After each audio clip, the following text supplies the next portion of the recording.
Écoutez, il va du soi que la tournure actuelle des choses au Mali interpelle la conscience des uns et des autres, dans la mesure où, personnellement, beaucoup de gens ne s'attendaient pas à cette tournure actuelle des événements.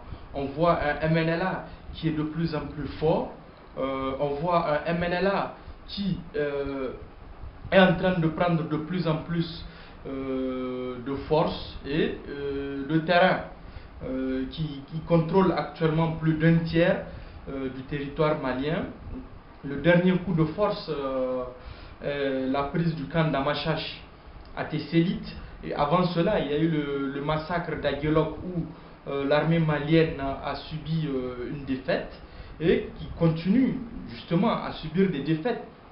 On voit un MNLA qui est de plus en plus médiatisé, soutenu par une communauté internationale qui joue en réalité double jeu.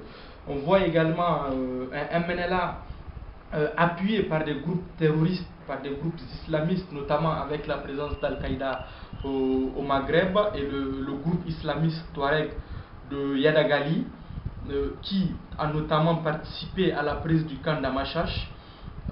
Du coup, il faudrait quand même que les autorités maliennes, étant en position de faiblesse bien sûr, mettent en avant le dialogue.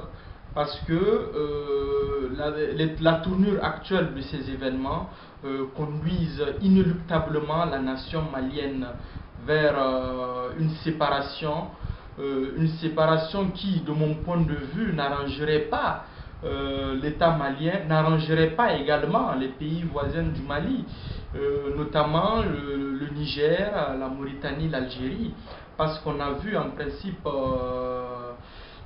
l'effet domino qui se répète dans les crises dans la bande sahélo-saharienne. S'il y a création d'un État Touareg au Mali, il y aura forcément création d'un État Touareg au Niger.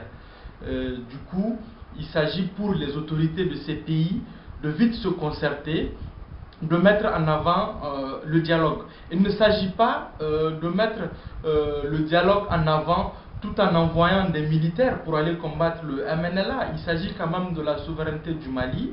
Il revient à l'armée malienne d'assurer l'intégrité de son territoire, même si elle est en position de faiblesse. Il faudrait quand même que là, les autorités maliennes prennent le dialogue, demander au MNLA concrètement quelles sont leurs revendications, tout en occultant la question séparatiste, parce qu'il ne faut pas perdre de vue qu'en réalité que ces populations du nord Mali, comme celles du nord Niger, sont souvent lésées dans leurs droits, sont souvent marginalisées. Ça, c'est une réalité qu'il faut reconnaître. L'insertion de ces populations dans l'administration se fait difficile. Du coup, les autorités de ces différents pays doivent revoir leur politique d'intégration des populations pour qu'à l'avenir ce genre d'événement ou qu'à l'avenir ce genre d'idées ne puisse pas prendre le dessus sur cet esprit d'union que nous avons, cette idée panafricaine que nous avons. Je pense qu'il faudrait quand même sonner la sonnette d'alarme parce que c'est très grave.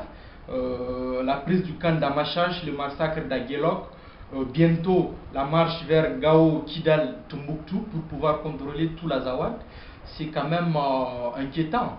On voit également les prises de position de la communauté internationale avec la prise de position de la France qui, en réalité, fait semblant de ne pas soutenir le MNLA. Pour quel intérêt, nous ne savons pas. Mais quand même, la position française n'est pas claire dans cette situation. C'était Mokhtar le panafricain pour le groupe Jeunesse Africaine. Je vous remercie.